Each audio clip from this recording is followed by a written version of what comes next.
నమస్తే. Welcome to hit TV. నేను మౌనిక. మీ సమస్యలకి మా పరిష్కారాన్ని అందించడం కోసం మేం చేస్తున్న ఈ కార్యక్రమమే అదాలత్ విత్ అడ్వకేట్ రమ్య.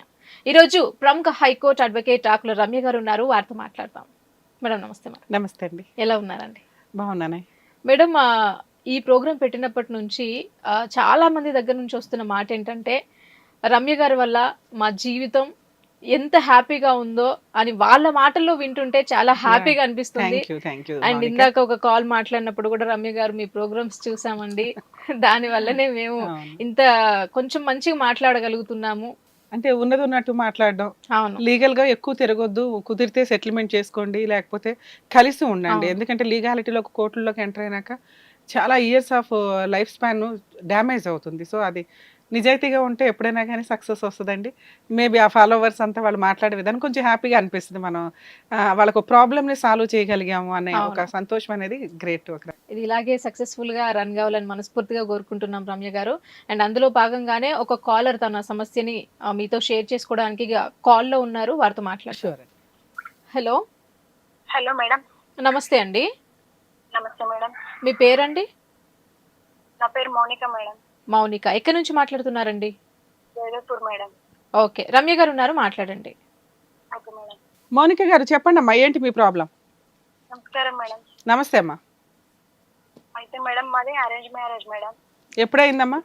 2021 మేడం, లాక్డౌన్ టైంలో అయింది. ఓకే. తర్వాత మా హస్బెండ్ కి వచ్చేసి మెంటల్ డిసార్డర్ ఉంది మేడం, బా. స్కిజోఫ్రెనియా అని. ఆ. అది 2017 నుంచి ఉందంట మేడం మా ఆయనకి. మీకు తెలియలేదమ్మా అరేంజ్డ్ మ్యారేజ్ అన్నారు? తెలియలేదు మేడం. అయ్యో. Corona time madam. మీరేం చేస్తారు, అతను ఏం చేస్తాడు? మా ఆయన వచ్చేసి మ్యారేజ్ అప్పుడు సాఫ్ట్వేర్ అని చెప్పారు మేడం. ఉమ్. ఒక వన్ ఇయర్ చేసిండు జాబ్, తర్వాత రిజైన్ చేసేసిండు. ఆ. అయితే మా ఆయనకు రెగ్యులర్ గా మెడిసిన్ వేసుకుంటాడు మేడం, నాకు తెలియకుండా వేసుకుండు. మీరేమైనా జాబ్ చేస్తారమ్మా? ఏం చెయ్యను మేడం, నేను ఏం చదువుకున్నారు మీరు? డిగ్రీ చేసాను మేడం. డౌరీ ఏమి ఇచ్చారమ్మా వీళ్ళకి? 32 తులాల బంగారం పెట్టారు మేడం. ఉమ్. మళ్ళా 4,50,000 కట్నం ఇచ్చారు మేడం. ఓకే అమ్మా. ఎక్కడ ఉంటారు మీరు మ్యారేజ్ అయినాక? జయదేవ్పూర్ లోనే ఉన్నా మేడం. మా అమ్మ వాళ్ళ ఇల్లు జయదేవ్పూర్ నుంచి 5 కిలోమీటర్స్ దూరం. ఓకే, మీకు వాళ్ళకి దగ్గరే, ఒక 5 kilometres difference. Just 5 kilometres madam. మరి అప్పుడు వాళ్ళ గురించి మీకు ముందే తెలిసి ఉంటుంది కదమ్మా. ఎలా వచ్చింది సంబంధం? అబ్బాయి బిహేవియర్ 2017 నుంచి 21 అంటే దగ్గర దగ్గర నియర్లీ 4 to 5 years అబ్బాయికి సివియర్ ప్రాబ్లం ఉంది, ట్రీట్మెంట్ నడుస్తుంది. చుట్టుపక్కల వాళ్ళకన్నా తెలుస్తుంది కదా.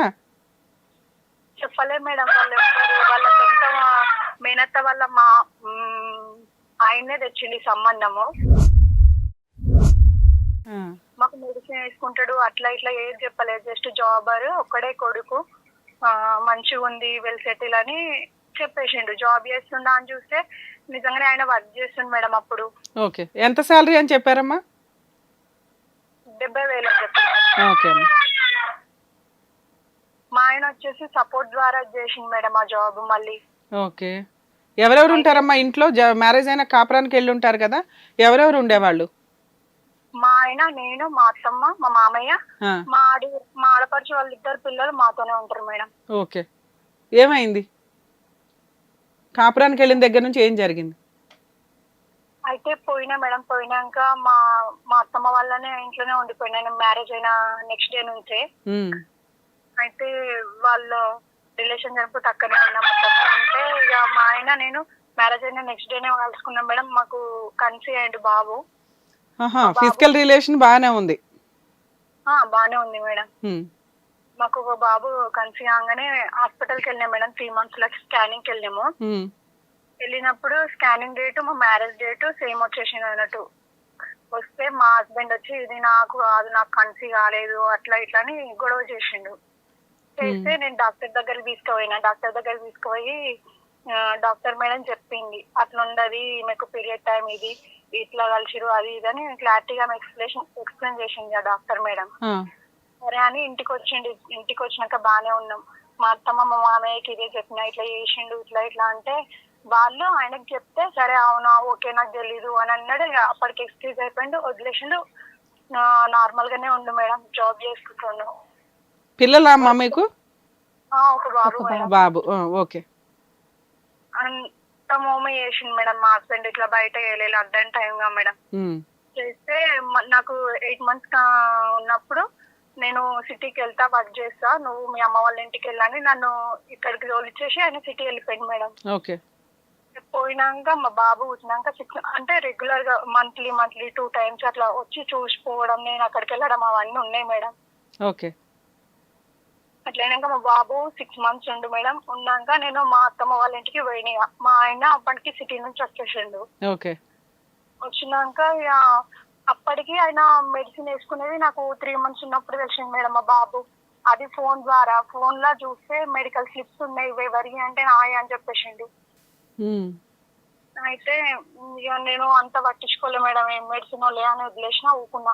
తర్వాత మా బాబు 6 months ఉండు, అప్పటి నుంచి స్టార్ట్ అయింది మేడం ఆయన టార్చర్. విపరీతంగా అనుమానము, మా సొంత మంది వచ్చినా తిట్టడము, ఇట్లా ఆయన నార్మల్ బిహేవియర్ అసలు లేదు మేడం. తిరగడము మొత్తము, మళ్ళా అది పిచ్చి పిచ్చి మాట్లాడడము, ఫుడ్ వండితే వంట పాయిజన్ కలిపిన నాకు ఏవో షాడోస్ వస్తున్నాయి, ఏదో కలర్స్ కనిపిస్తున్నాయి అని ఒక మిడ్ నైట్ లేచి నిలబడడం అవన్నీ చేసింది మేడం. ఒక మిడ్ నైట్ లేచి ఒకటే దగ్గర నిలబడి చూడడము, ఫ్యాన్లు బంద్ చేయడం, బట్టలు లేకుండా ఇప్పేసి తిరగడము, అట్లా చేస్తుంటే మా అత్తమ్మ వాళ్ళు చూసిర్రు. నేను చెప్తూనే ఉన్నా ఆయన బిహేవియర్ మారింది అంటే వాళ్ళు పట్టించుకోలేదు మా అత్తమ్మ వాళ్ళు. అది కాదమ్మా, 2017 నుంచి కదా ఆల్రెడీ నీకు మ్యారేజ్ అయిన 3-4 months వరకు ప్రాపర్ గా తెలియలేదు, పిల్లోడు పుట్టిన 6 నెలలకి క్లారిటీ వచ్చింది అంటే అప్పటిదాకా వాడు మేనేజ్ చేస్తున్నట్టే లెక్క కదా. వాళ్ళు అదే కంటిన్యూ చేయొచ్చు కదా, ఆ ట్రీట్మెంట్ వాడితే ఒక కంక్లూజన్ వచ్చేది కదా. అది ఎందుకు మేనేజ్ చేయలేదు, ట్రీట్మెంట్ ఎందుకు వాడలేదు అతను? ట్రీట్మెంట్ వాడకపోతేనే కదా ఇవన్నీ జరుగుతాయి. అది నాకు తెలియదు మేడం. ఆయన సిటీకి వెళ్ళిండు, ఇక ట్రీట్మెంట్ అసలు వాడుతుండో వాడతలేడో నాకు అసలు ఏది తెలియదు. మా అత్తమ్మ మామయ్య అడుగుతారేమో ఎవరో చాతవాడి చేసిరు, వీడు మంచోడే అట్లా అని వాళ్ళు కవర్ చేసుకుంటారు. ఓకే, కొత్తగా వాళ్ళు ఇంకొక కొత్త టాపిక్ తీసుకొచ్చారు. చేతబడులు చేసేది ఎవరమ్మా ఈ రోజుల్లో? నేను ఇట్లా ఎందుకు చేస్తుండ్రు అంటే వాళ్ళు నాకే సపోర్ట్ చేసుకుంటా నన్ను అటు సైడ్ మైండ్ రాకుండా ఇట్లా చేసేసారు మేడం. అదేలేమ్మా, ట్రాప్ చేశారు నిన్ను ఒక రకంగా. చేస్తుంటే నేను అనుకున్నా నిజంగానే ఈయన కావాలని వాళ్ళు ఏమంటారు అంటే కావాలని చేస్తుండు వీడు అని, అంటే ఈయన నిజంగానే కావాలని చేస్తుండేమో అని నేను అమ్మాయి. నేను ఎక్కువ టైం ఆయనతో లేను మేడం, అసలు మా హస్బెండ్ తో జస్ట్ 10 months ఏమో ఉన్నా మేడం అంతే. 2021 లో మ్యారేజ్ అయింది, 22 లో మా బాబు పుట్టేసిండు. ఇప్పుడు నేను మా ఇంటి దగ్గరనే ఉంటున్నా మేడం, మా అమ్మ వాళ్ళ ఇంటి దగ్గర 1 year అవుతుంది వచ్చేసి కూడా. 2021 లో మ్యారేజ్ అయింది, వచ్చి 1 year అవుతుంది. 23 లో వచ్చేసి ఉంటావు కదా నువ్వు? 2023 లో వచ్చినాం మేడం. 2023 లో వచ్చి 1 year అవుతుంది. ఏమన్నా పంచాయతీలు కానీ పెద్ద మనుషుల మీటింగ్స్ కానీ ఏమైనా జరిగినాయా? పెట్టినాం మేడం పంచాయతీలు. అయితే మేము ఇక్కడ సిద్దిపేట పోలీస్ స్టేషన్ పోయినాం మేడం. ఫస్ట్ పోతే ఆ సార్ వాళ్ళు ఉండి సిద్దిపేటకు రిఫర్ చేసారు మేడం, ఎస్పీ మేడం దగ్గరికి. స్నేహిత అనే సెంటర్ కి రిఫర్ చేస్తే వాళ్ళు వచ్చి కౌన్సిలింగ్ కానీ పిలిపించారు మేడం. ఒక 2-3 times, నేను ఒక 5 times నేను అటెంప్ట్ అయితే మా హస్బెండ్ వాళ్ళు అసలు ఒక్కసారి కూడా రాలేదు. రాకపోతే ఎస్పీ మేడం ఉండే ఏం చేసింది, ఒక స్లిప్ పైన ఈమె ఏ కేసు పెట్టాలనుకుంటుందో అది పెట్టేసేయండి అని మేము నోటీస్ ఇచ్చిన దానిపైన వెనకాల రాసిచ్చి పంపిస్తుంది మేడం ఇక్కడికి పోలీస్ స్టేషన్ కి. ఇస్తే ఈ సార్ వాళ్ళు ఉండే ఆయనకు మెంటల్ డిసార్డర్ అంటున్నావు కదా, ఆ మెంటల్ ఆయన పైన ఏ కేసు చెల్లది, చీటింగ్ కేసు చెల్లది, 498 చెల్లది, జస్ట్ వాళ్ళ అత్తమామ పైనే పెట్టాల్సి వస్తుంది. అది కూడా ఆయన మెంటల్ అని ఒప్పుకుంటే అసలు కోర్టుల కేసే నిలబడదు అని చెప్పేస్తారు మేడం. మా ఆయన లాస్ట్ లో మేడం ఇట్లా రోడ్ పైనకి వెళ్ళి ఉంటే మందిని కొడితే కట్టేసి హాస్పిటల్ తీసుకెళ్ళిండు మేడం. అంత సివియర్ వరకు వచ్చేసిండు. నిన్ను చంపేస్తా, కొడతాము, అట్లా అరుచుకుంటా, తనలో తానే మాట్లాడుకుంటా, అవన్నీ శాస్త్రాలు చేసిండు మేడం. అలా నీ దగ్గర ఏమైనా వీడియోలు కానీ మెడికల్ రిపోర్ట్స్ కానీ ఏమైనా ఉన్నాయమ్మా? మెడికల్ రిపోర్ట్స్ ఉన్నాయి మేడం, ఆయన మెడిసిన్ వేసుకునేటివి ఉన్నాయి. ఆయనను 5 days అడ్మిట్ చేసి ట్రీట్మెంట్ చేసిన ఎక్కడ మెడిసిన్ స్లిప్స్ ఉన్నాయి మేడం. ఎక్కడ అడ్మిట్ చేశారు? సన్ఫ్లవర్ మేడం, నేరేడు మెట్టు. ఓకే అమ్మా. సైకియాట్రిస్ట్ చూసిండు మేడం ఆయనను, ఓకే. ప్రీతి స్వరూప్ అనే సార్. ఆ సారే చెప్పిండు మేడం ఇది లైఫ్ టైం తగ్గదు, స్క్రిజోఫ్రీనియా మీ ఆయనకు అని ఆ సార్ నాకు ఎక్స్ప్లెయిన్ చేసి కౌన్సిలింగ్ ఇస్తేనే నాకు తర్వాత అర్థమవుతుంది మేడం ఈయన చేసే బిహేవియర్ అంతా రిలీజన్ చేస్తే చాలా డిఫరెంట్ ఉంది మేడం. సరే అమ్మా, నువ్వు పోలీస్ స్టేషన్కి వెళ్ళావు, ఎందుకు వెళ్ళావు? భర్త కావాలనా, మారాలనా, ఏం కావాలి నీకు? వద్దనే వెళ్ళినా మేడం. మరి అప్పుడు వాళ్ళు కేసు నిలబడుతుందా లేదా అని వాళ్ళు ఎవరమ్మా డిసైడ్ చేయడానికి? నీ హక్కులు నువ్వు 498 పెట్టావా, పెట్టలేదా? 498 కూడా పెట్టా, వాళ్ళు తీసుకుంటలేరు మేడం. అయితే నేను ప్రైవేట్ గా కూడా పోస్ట్ ద్వారా కేసు పంపించిన మేడం. మళ్ళీ ఇక్కడ జోయిదాపూర్ కి, సిద్దిపేటకి, గౌరాన, గజ్వల్ పంపిస్తే క్యాన్సిల్ చేసిరు మేడం ఆ కేసును కూడా. ఓకే, సరే అడ్వకేట్ ఎవరన్నా కలిసారా మీరు? ఒక అడ్వకేటర్ ని కలిసిన మేడం. కలిస్తే ఏమొస్తుంది, ఏం రాదు, ఒక జస్ట్ డైవర్స్ అవుతుంది అంటే, మా బాబు ఉంది కదా, మా బాబుకి ఏదైనా కొంచెం ప్రాపర్టీ అనేది కావాలి కదా, నాకు వాడికి రేపు ఫ్యూచర్ కి అంటే వాళ్ళు అంటారు కదా అనే రకంగా అంటారు వీళ్ళు. ఓకే అమ్మా, ఇప్పుడు నీ డౌట్స్ ఏంటి, మమ్మల్ని ఏం అడగాలనుకుంటున్నావు? మా హస్బెండ్ వాళ్ళని అక్కడికి పిలిపించి అడగగలుగుతారా మేడం? వాళ్ళు పోలీస్ స్టేషన్కే రానోళ్ళు టీవీ షోకి రారు కదమ్మా. అస్సలు రారు మేడం, అస్సలు రారు. 1% కూడా వస్తారనే నమ్మకం కూడా లేదు. కానీ జస్ట్ ఒక ట్రై చేస్తా, వస్తే నాకే ఫేవర్ అవుతుంది కదా అని ఆశ అంతే. ఒక్క నిమిషం అమ్మా, మీకు లీగల్ ప్రొసీడింగ్స్ ఏమున్నాయో చెప్తాను వినండి, తర్వాత వాళ్ళకి ఏమైనా ఫోన్ చేసి ట్రై చేయడానికి చూద్దాం, సరేనా? ఒక 5 minutes మీరు లైన్లో ఉండండి అమ్మా, మళ్ళీ మీతో మాట్లాడతాను. Okay madam, thank you madam.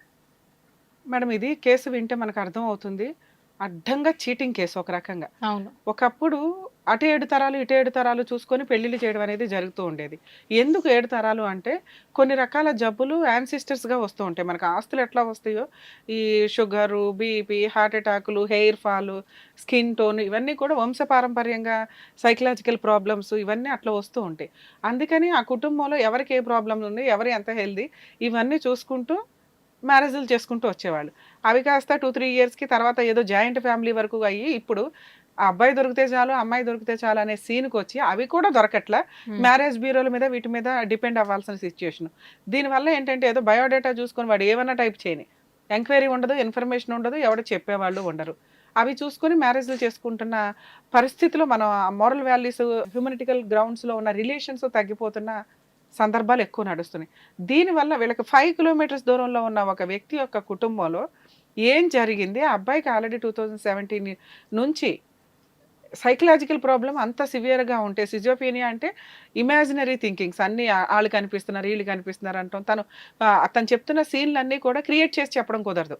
Perfect, నిజంగా అతను అట్లా చేస్తేనే ఈవిడ చెప్పగలదు, ఎందుకంటే అది సిజోఫీనియా లక్షణాలని ఆవిడకి తెలియదు కదా.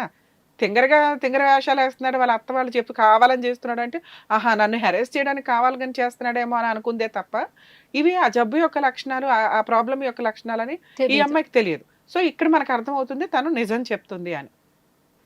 ఆ కేసులో అమ్మాయి చెప్తున్నది ఏంటి, సడన్గా లెగిస్తాడండి, బట్టలు ఇప్పేసుకుంటాడు, లేకపోతే వెళ్ళి ఒక సైడ్ నుంచుంటాడు, సీరియస్గా చూస్తుంటాడు, వాళ్ళు కనిపిస్తున్నారు, వీళ్ళు కనిపిస్తున్నారు అనటం, ఒక నీడలు కదులుతూ వెళ్తున్నాయి అని చెప్తాం. ఇవన్నీ దీనికి వాళ్ళు ఆల్రెడీ ట్రీట్మెంట్కి తీసుకెళ్లారు ఒక స్టేజ్ తర్వాత.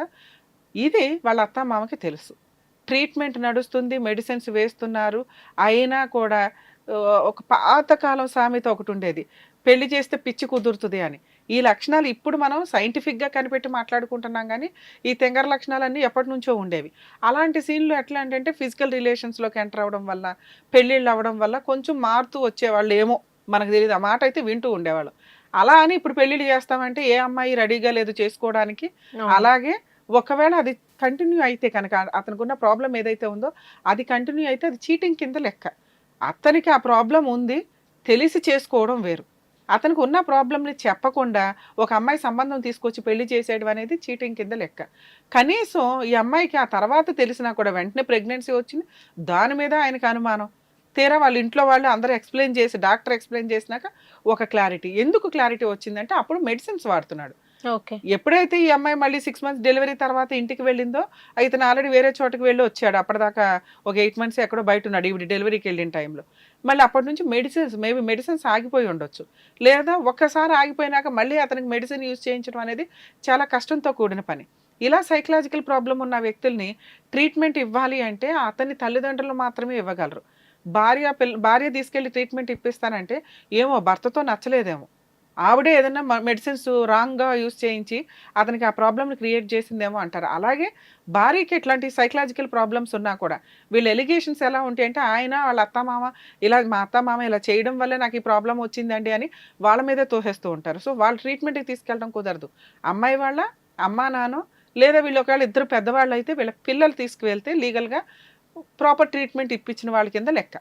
మిగతా ఆపోజిట్ పార్టీస్ అనేసరికి వాంటెడ్లీ హెరాస్ చేయడానికి కోసం, లేకపోతే వాళ్ళకి మేమే ఎక్కిచ్చారు, అవతల వాళ్ళే ఎక్కిచ్చారంటే ట్రీట్మెంట్ ఇప్పించడం అనేది డ్రామా, లీగల్గా ప్రూవ్ చేసుకోవడానికి ఇప్పించారు అంటూ ఎలిగేషన్స్ వేయడానికి ఎక్కువ అవకాశం ఉంది.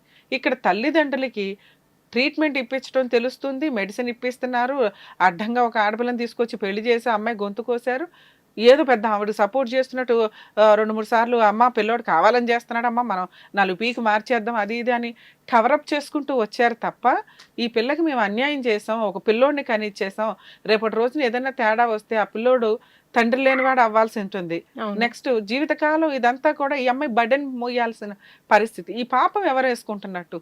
మీ కొడుకు మీ వరకు మీరు భరించడం మీ కర్మ, ఇంకొక అమ్మాయిని తీసుకొచ్చేసి అంటగట్టేసి పాపం ఆ పిల్ల జీవితం నాశనం చేయడం అంటే లీగల్గా ఇది కొంత చీటింగ్ కిందకి వస్తుంది. వీళ్ళే ఫస్టే ఇట్లాంటి కేసుల్లో త్రూ అడ్వకేట్ ద్వారా వెళ్ళాలి. ఎందుకంటే ఏ విషయాలు పోలీసులకి చెప్పాలి డ్రాఫ్ట్లో, ఏ విషయాలు చెప్పకుండా ఆగాలి, అవి తర్వాత కోర్టుకు వచ్చినాక ప్రూవ్ అవుతాయి. ముందు కేసే నెంబరింగ్ అవ్వకపోతే, కేసే రిజిస్టర్ అవ్వకపోతే, ఈవిడ చేసిన మిస్టేక్ అదే. పోలీస్ స్టేషన్కి వెళ్ళి కౌన్సిలింగ్కి ఎందుకు వెళ్ళాలి? వాడు వద్దు అని వేసుకున్నప్పుడు చేయాల్సిన పని ఏంటి? కేసు పెట్టడానికి వెళ్ళాలి. ఇదిగోండి ఇతను అట్లా సైకలాజికల్ ప్రాబ్లమ్ ఈవిడెందుకు డిసైడ్ చేయడం? అతను ఆల్రెడీ అబ్నార్మల్గా బిహేవ్ చేస్తూ ఉంటాడు, జాబ్ చేశాడు, శాలరీ ఇవ్వడు, పిల్లోడిని తన్నే పట్టించుకోడు, ఇంట్లో హెరాస్మెంట్లు సివియర్గా ఉన్నాయి, డౌరీ తీసుకున్నారు, ఆల్రెడీ వీళ్ళంతా కూడా అతనికి ఏవో హెల్త్ ప్రాబ్లమ్స్ ఉన్నాయి చెప్పకుండా చీట్ చేసి అత్తమామలు పెళ్లి చేశారు. సో వీటి మీద లీగల్ యాక్షన్ తీసుకోండి అని వెళితే 100% ఆ కేసు రిజిస్టర్ అయ్యేది. సైకలాజికల్ ప్రాబ్లం ఉంది కాబట్టి కేసు తీసుకోము అనటం కుదరదండి. అది సైకలాజికల్ ప్రాబ్లం ఉందా, క్యూర్ అయిందా లేదా అని పోలీసులే ఏమీ తెలియకుండా ఈవిడ చెప్పిన విషయాన్ని, ఈ ఆపోజిట్ పార్టీ చెప్పిన విషయాన్ని నమ్మేసుకొని ప్రొసీడింగ్స్ నడిపిస్తామంటే కుదరదు. వాళ్ళకి తెలియక అట్లా చెప్పారు ఒకటి. 2, వీళ్ళ వైపు నుంచి ప్రాపర్గా పోలీస్ స్టేషన్ వెళ్ళే విధానం ప్రాపర్గా లేకపోవడం వల్ల ఆ కేసు రిజిస్టర్ చేసి ఉండకపోవచ్చు. అత్తమామల మీద కేసు రిజిస్టర్ చేస్తాము, మీకు ఏమీ రావు, ఇవన్నీ అబద్ధాలు. అవి వస్తాయా లేదా అనేది కోర్టు డిసైడ్ చేయాలి. ముందు ఈ అమ్మాయికి ఒక అబద్ధంతో కూడిన పెళ్లి జరిగింది, వాళ్ళకి ఆల్రెడీ ఫైనాన్షియల్గా ఏదైనా ఉంటే కనుక పిల్లోడి మెయింటెనెన్స్ అత్తమామల నుంచి వసూలు చేస్తారు ఎలాంటి కేసుల్లో. ఇతను నిజంగానే ప్రాబ్లం, కోర్టుకు వెళ్తే ప్రూవ్ అవుతుంది. ఈ విషయం ఎప్పటి నుంచి వచ్చింది? ఆఫ్టర్ మ్యారేజ్ వచ్చిందా, బిఫోర్ మ్యారేజ్ ఉందా? బిఫోర్ మ్యారేజ్ నుంచి డాక్టర్స్ ఒకవేళ వీళ్ళ దగ్గర మెడికల్ రిపోర్ట్స్ లేకపోయినా కూడా ట్రీట్మెంట్ కంటూ కోర్టులో పిటిషన్ ఫైల్ చేస్తే ఎప్పటి నుంచి వీళ్ళకి సైకలాజికల్ ప్రాబ్లం సఫర్ అవుతున్నారు, ట్రీట్మెంట్ ఎప్పటి నుంచి వాడుతున్నారు మెడిసిన్స్ అనేది కూడా క్లియర్గా రిపోర్ట్ వచ్చేస్తుంది. దాన్ని బట్టే అర్థమవుతుంది అత్తమామలకి తెలిసి ఇతన్ని తీసుకొచ్చి ఈ అమ్మాయికి అంటగట్టారు. సో అప్పుడు వాళ్ళకి ఏం ప్రాపర్టీస్ ఉన్నాయి, ఇతనికి కొంత ప్రాపర్టీ రావాలిగా, ఈ ప్రాపర్టీలో 50% పుట్టిన పిల్లోడికి ఇప్పిస్తారు. అలాగే మెయింటెనెన్స్, వాళ్ళ ఇన్కమ్ ఎక్కడైతే ఉందో ఆ ప్రాపర్టీస్ మీద అందులో నుంచి మనవడికి మెయింటెనెన్స్ ఆర్డర్ చేయడానికి అవకాశం ఉంది. మేబీ ఈ అమ్మాయికి రాకపోవచ్చు. ఈ అమ్మాయికి ఎందుకు రాదు అంటే అతను హస్బెండ్ నుంచి వసూలు చేసుకునే రైట్స్ ఉన్నాయి. ఈవిడికి కూడా కరెక్ట్ కోర్టు అయితే కనుక కొన్ని సందర్భాల్లో అంటే మనం ఇంకా రీసెర్చ్ చేస్తే కేసుని ఒక క్లారిటీ వస్తుంది. నిజంగా ఈవిడ తెలిసి పెళ్లి చేసుకుందా వాళ్ళ ఆస్తుపాస్తులు చూసి, లేదా అమ్మాయిని చీట్ చేసే పెళ్లి చేశారు ఆ విషయాన్ని సప్రెస్ చేసి అన్నప్పుడు ఈ అమ్మాయికి కూడా మెయింటెనెన్స్ ఆర్డర్ అవ్వడానికి అవకాశం ఉంది. మేబీ వాళ్ళ వెనకాల ప్రాపర్టీస్ బాగుంటాయి. ఇంకా వాళ్ళు భేదాలే వీళ్ళు భేదాలు అంటే కొన్ని కేసులు కాస్త వీక్గా ఉంటాయి ఫైనాన్షియల్గా, ఎందుకంటే సంపాదించాల్సిన వ్యక్తే ఓ పక్కన పడున్నట్లు లెక్క కాబట్టి కొంత అటువంటి కేసులు వేస్ట్ కేసుల కింద లెక్క. సో ఇప్పుడు మౌనిక గారి కేసు ఎలా ఉందో ఒకసారి విందాం. ఎందుకంటే ఈవిడ లీగల్గా వెళితే పోలీస్ స్టేషన్లో కేసు తీసుకొని అనటం కుదరదు. ఒకవేళ వాళ్ళు తీసుకోకపోతే ఇప్పుడు నేను చెప్పిన విధానంగా అడ్వకేట్ ద్వారా ప్రైవేట్ కంప్లైంట్ ఫైల్ చేసుకోవడం అత్తమామల మీద, హస్బెండ్ మీద. 2 మెయింటెనెన్స్ కేసు కూడా వేసుకోవాలి ముగ్గురి మీద. ముగ్గురులో ఎవరేంటి అనేది వాళ్ళే కోర్టుకు వచ్చి చెప్పుకుంటారు. వాళ్ళ ఫైటింగ్ కూడా మనం ఎందుకు చేయడం, అర్థమవుతుందా? 3 ఇట్లాంటి కేసులు మ్యూచువల్ డైవర్స్కి వెళ్ళటం బెటర్ ఆప్షను. మ్యూచువల్ డైవర్స్ అనేది లాస్ట్ ఆప్షన్గా పెట్టుకోవాలి. ఎందుకంటే ఏ సెటిల్మెంట్ అవ్వకుండా మ్యూచువల్ డైవర్స్కి వెళ్ళటం అనేది జరిగే పని కాదు.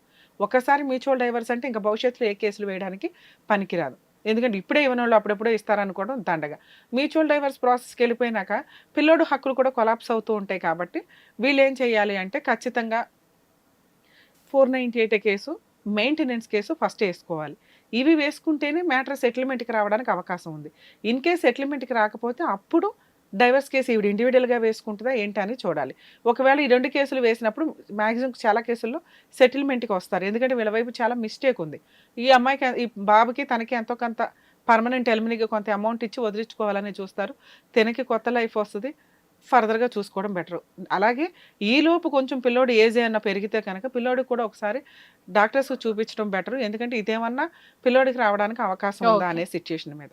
సో ఇప్పుడు మౌనిక గారితో మాట్లాడదాం. మౌనిక గారు, అర్థమైందండి ఇప్పుడు నేను చెప్పింది? ఇప్పుడు మీరు అడిగేది ఏంటంటే ఒకసారి మా హస్బెండ్ వాళ్ళతో మాట్లాడండి, వాళ్ళు ఏమంటారో వినండి అంటున్నారు. అట్లా కాదు మేడం, ప్లీజ్ మేడం అక్కడికి రప్పించండి, వీళ్ళు విన్నారు మేడం. నాకు సపోర్టింగ్ అసలు ఎవ్వరు లేరు. వినండి అమ్మా, మీరు పోలీస్ స్టేషన్కి పిలిచినాకే వాళ్ళు రాలేదు అంటే టీవీ షోలకు వచ్చి సెటిల్ చేసుకునే బ్యాచ్ కాదు వాళ్ళు. మేము ఇప్పుడు కూడా ట్రై చేస్తాము, మీరు కంగారు పడకండి. మేము ఫోర్స్ చేసి బలవంతంగా వాళ్ళని లాక్కొచ్చి టీవీ షోలో కూర్చోపెట్టలేమమ్మా. అర్థమవుతుందా? 2, మీరు ఇలా చేయడానికి ఉన్న ఆప్షన్ పోలీస్ స్టేషన్లో మీరు కేసే వేయలేకపోవడం వల్ల మీరు అంత ఇబ్బందిగాను మీకేదో లాస్ అయినట్టుగా మీరు మాట్లాడుతున్నారు. మీ హక్కులు ఇంకా అలాగే ఉన్నాయి. మీరు ప్రాపర్ వేలో వెళ్ళకపోవడం వల్లే మీకు ఈరోజు ఇట్లా బాధపడాల్సిన పరిస్థితి. మీరు ఇప్పుడు పోలీస్ స్టేషన్కి వెళ్ళినా వాళ్ళు మీ కేసు తీసుకోరు. ఎందుకంటే ఏవేవో చెప్పేశారు పోలీసులకి, లీగల్గా చెప్పకూడని విషయాలు చెప్పేశారు. ఇప్పుడు మీరు చేయాల్సిన పని త్రూ అడ్వకేట్ ద్వారా ఫస్ట్ ఒక లీగల్ నోటీస్ పంపించండి మెయింటెనెన్స్ కోసం. మేడం నేను అడ్వకేట్ ఫీజులు ఇవి అవి పెట్టుకోలేనండి అంటే ఏదన్నా ఒక చిన్న లాయర్ ద్వారానన్నా ప్రొసీడ్ అవ్వండి. లీగల్ నోటీస్ కూడా నేను పంపించలేనండి అందుకోసం కూడా ఒకవేళ అడ్వకేట్ని పెట్టుకోగలిగితే లాయర్ ద్వారా లీగల్ నోటీస్ పంపించండి. లాయర్ ద్వారానే ప్రైవేట్ కంప్లైంట్ 498 కేసు వేయించండి. లేదా మీ లాయరే పోలీస్ స్టేషన్కి వెళ్ళి ఒకసారి ట్రై చేస్తారు, తర్వాత మెయింటెనెన్స్ కేసు వేయండి. ఈ 2 కేసులు నడుస్తూ ఉండగా మీ మ్యాటర్ సెటిల్మెంట్కి వస్తుంది. మీరు కంగారు పడాల్సిన అవసరం లేదు. మీరు ఈ పని చేయకుండా ఇలా చిటికేస్తే ప్రాబ్లం సాల్వ్ అయిపోవాలి అనుకోవడానికి వాళ్ళు నార్మల్ వ్యక్తులు కాదు. అరే టీవీ షోకి వెళ్తే ప్రాబ్లం సాల్వ్ అవుతుంది, వాళ్ళ అడ్వకేట్ దగ్గరికి వెళ్తే అవుతుంది, పోలీస్ స్టేషన్కి వెళ్తే అవుతుంది, లేదా అమ్మాయితోటే డైరెక్ట్గా మాట్లాడుకుంటే ప్రాబ్లం సాల్వ్ అవుతుంది అనే సీనే లేదు మీ కేసులో. అయినా మీ సాటిస్ఫాక్షన్ కోసం మేము ట్రై చేస్తాం, వెయిట్ చేయండి. లీగల్ ప్రాసెస్లో ఒకవేళ మీరు అడ్వకేట్ని కూడా పెట్టుకోలేకపోతే పోలీస్ స్టేషన్లో కేసు తీసుకోలేదని సఖీ కేంద్రాలు ఉంటాయమ్మా. మీరు ఏదైతే తెలంగాణలో ఉన్నారో మీ జ్యూరిస్డిక్షన్ సఖీ కేంద్రంకి వెళ్తే మీకు అక్కడ కూడా వాళ్ళు కేసు రిజిస్టర్ చేసి విత్ మెయింటెనెన్స్ తోటి ప్రొసీడింగ్స్ నడిపిస్తారు. ఒకవేళ వీళ్ళు ఈ టీవీ షోకి రాకపోతే మీరు 100% నేను చెప్పినట్టుగా ఒక అడ్వకేట్ని పెట్టుకొని legal notice 498 DVC case file చేయండి. మెయింటెనెన్స్ కూడా అందులోనే ఇంక్లూడ్ అవుతుంది. అర్థమవుతుందా? ఓకే నాన్న, జాగ్రత్త. మేడం ఇది మనం వింటే అర్థం అవుతుంది. యాక్చువల్గా సైకలాజికల్ ప్రాబ్లమ్స్ పెట్టుకొని పెళ్ళిళ్ళు చేసేసిన తర్వాత ఇప్పుడు ఈ అమ్మాయి కూడా మేబీ ఆ చక్రంలోనే తిరిగి తను కూడా అట్లాగే డిప్రెషన్లో ఉంది. తనకేం ప్రాబ్లం లేదు కానీ డిప్రెషన్ అంటే కరెక్ట్ డెసిషన్స్ తీసుకోవడానికి ఓపిక లేకపోవడం, నిస్సహాయత, నాకేమీ రాదేమో అని ఆల్రెడీ ఆవిడకి సైకలాజికల్గా తినిపడేశారు జనాలంతా. సైకలాజికల్ ప్రాబ్లం ఉన్నంత మాత్రాన కేసుల నుంచి తప్పించుకోవడం కుదరదు. తెలియని తను ఆ కేసులు వేరు, ఈ కేసు వేరు. క్రైమ్ చేసి సైకలాజికల్ ప్రాబ్లం అని ప్రూవ్ చేసుకుని అవన్నీ సినిమాల్లో చూపించడానికి, రియల్గా సైకలాజికల్ ప్రాబ్లం ఉందా లేదా డాక్టర్స్ టెస్ట్ చేసి చెప్పాలి. ఇది నిజమా కాదా అనేది తర్వాత సంగతి. ఈ అమ్మాయికి ఆల్రెడీ తెలుసు ఆయనకు ఉన్నది సిజోఫ్రేనియా అని. అది ఉంది కాబట్టి ఆయన కేసుల నుంచి తప్పించుకోలేడు. ఎందుకంటే ఉన్నాయి చేసుకున్నారుగా, చేసుకునేటప్పుడు బాగానే ఉన్నాడు, ఫిజికల్ రిలేషన్ అవన్నీ బాగానే ఉన్నాయిగా. ఆ టైంలో చేసిన క్రైమ్కి అతని పేరెంట్స్ పనిష్మెంట్ పడాల్సి ఉంటుంది. అది తెలియక ఈవిడ చెప్పిన విధానం కరెక్ట్గా లేకపోవడం వల్ల పోలీసులు ఎఫ్ఐఆర్ రిజిస్టర్ చేయలేదు. సో 100% వీళ్ళు త్రూ అడ్వకేట్ ద్వారా వెళ్తే పోలీస్ స్టేషన్లో కంప్లైంట్ రిజిస్టర్ అవుతుంది. అత్తమామల మీద ఇతని మీద పనిష్మెంట్ పడకుండా వాళ్ళ మీద పడితే ఉపయోగం ఏముందండి అని ఆవిడ అనుకుంటుంది. వాళ్ళే టార్గెట్ ఇక్కడ. పెళ్లి చేసింది వాళ్లేగా, అంటగట్టింది వాళ్లేగా, వాళ్ళ మీద ప్రాపర్గా వెళితే సెటిల్మెంట్ కూడా వాళ్ళే చేస్తారు. అలాగే మెయింటెనెన్స్ కూడా వాళ్ళ దగ్గర నుంచి వసూలు చేయడానికి అవకాశం. తను అలా ప్రొసీడ్ అయితే బెటర్. ఓకే రమ్య గారు, బాగా ఎక్స్ప్లెయిన్ చేశారు. Thank you.